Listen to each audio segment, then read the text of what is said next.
Jadi si Rizik pulang hari ini. Jakarta macet itu.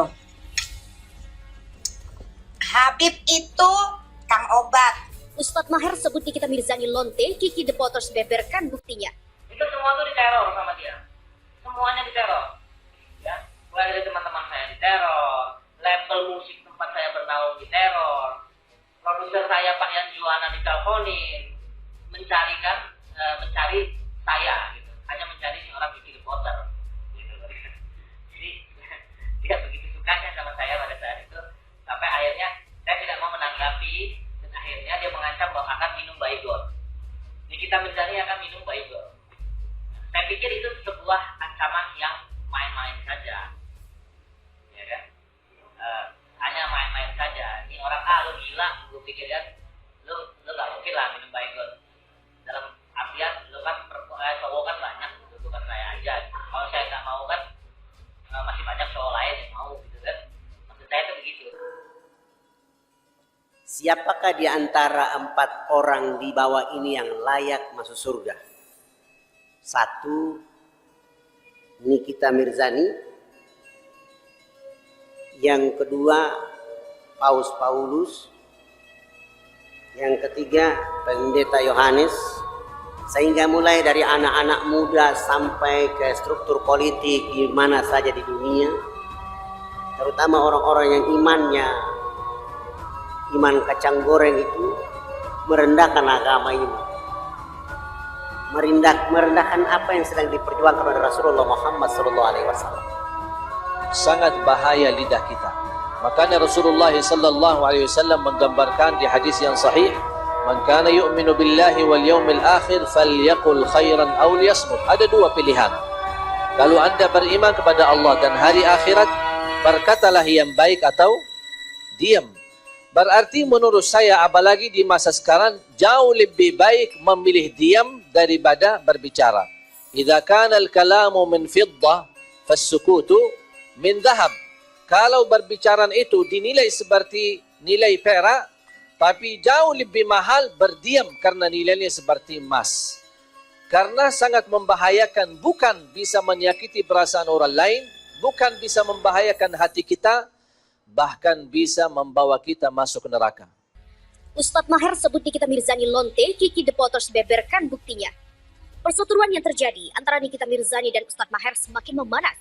Kini vokalis band Kiki The Potters ikut menyebut seseorang dengan kata lonte seperti yang dilakukan oleh Ustadz bernama Ali Soni Eranata itu. Kisru ini berawal dari Nikita Mirzani yang dianggap menghina Habib Rizik sebagai tukang obat. Komentar dari ibu 3 orang anak itu menyulut kemarahan ulama lainnya termasuk Ustadz Maher. Dia menuntut permintaan maaf dari Nikita Mirzani, hanya saja dia juga menyebut sosok Nikita dengan kata lonte. Dituding kasar dan menghina, Ustadz Maher justru membagikan video saat Nikita menyebut dirinya sendiri adalah lonte. Kata ini juga yang digunakan oleh Kiki The Potters di Instagram Story, bahkan menyebut memiliki bukti atas perkataannya. Kiki The Potters membagikan foto bersamanya dengan Imam Besar FPI di laman Instagram. Dalam kolom caption dia menuliskan bahwa sebagai manusia jika belum bisa berbuat baik, hendaknya tidak ikut dalam menyebarkan fitnah. Apalagi orang yang fitnah kasusnya banyak, ada yang perempuan residivis keluar masuk penjara, kasus kekerasan dan pernah terlibat kasus prostitusi online. Lebih baik ngecek dulu ya, ketahuilah orang kalau pernah meminum Baygon, mencoba bunuh diri, mungkin saja syaraf di otaknya itu sudah ada yang putus. Silahkan dicek di RS Persahabatan Rawamangun. Semua saksi mata masih hidup dan bisa bersaksi termasuk rumah sakitnya masih berdiri. Jadi maklum aja kalau perempuan itu suka ngomong dan tingkah lakunya ngawur. Hal ini menimbulkan spekulasi bahwa caption ditujukan untuk Nikita Mirzani, apalagi keduanya memang pernah berseteru di masa lalu. Unggahan ini kemudian dibagikan oleh Ustadz Maher di Instagram Story dengan keterangan, contoh artis waras. Kiki membalasnya dengan ucapan syukur bahwa dirinya tetap waras sampai saat ini. Nampaknya ada banyak yang kurang setuju dengan unggahan tersebut. Merasa tidak takut, Kiki seakan menantang dengan mempersilahkan orang-orang untuk melaporkan dirinya ke pihak berwajib.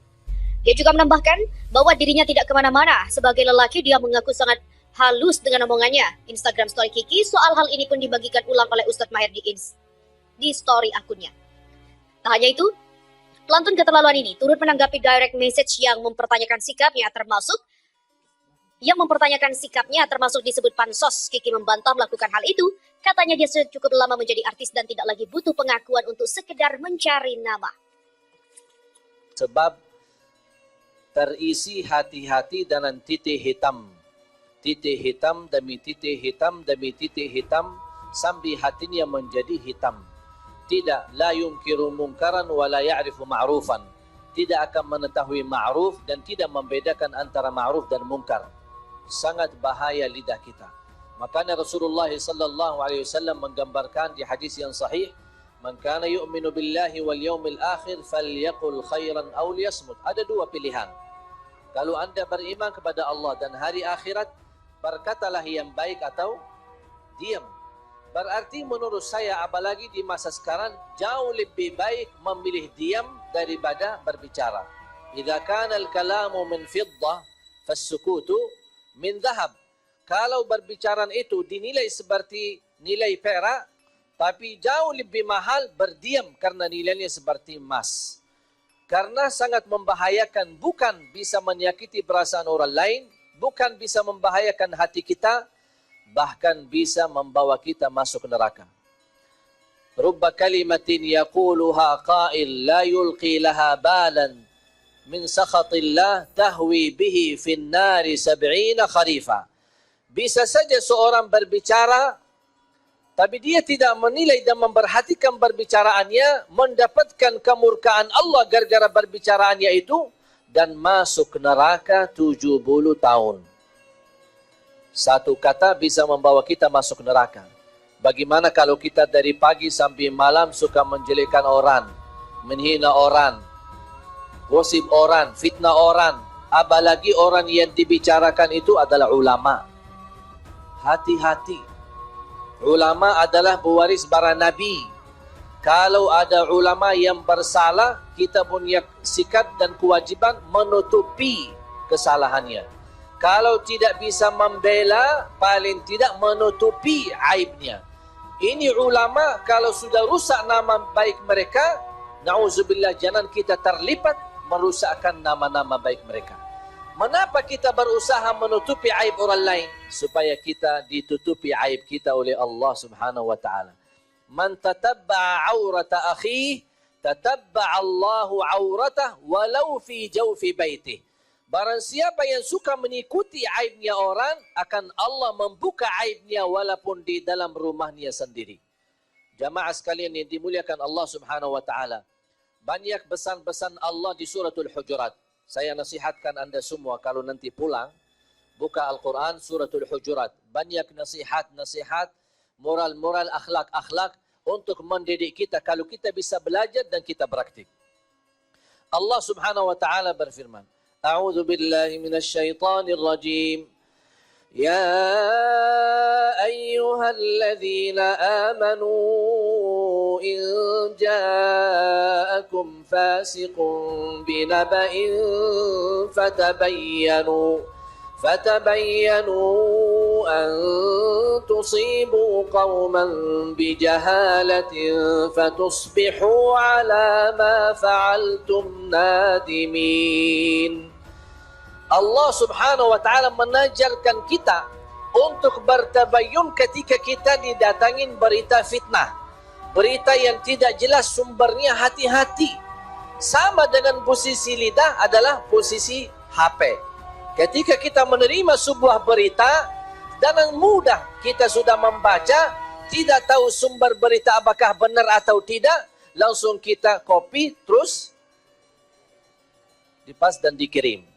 Itu yang saya sebut dosa jariah. Biasanya tahu apa? Sedekah jariah atau amal jariah. Ini dosa jariah.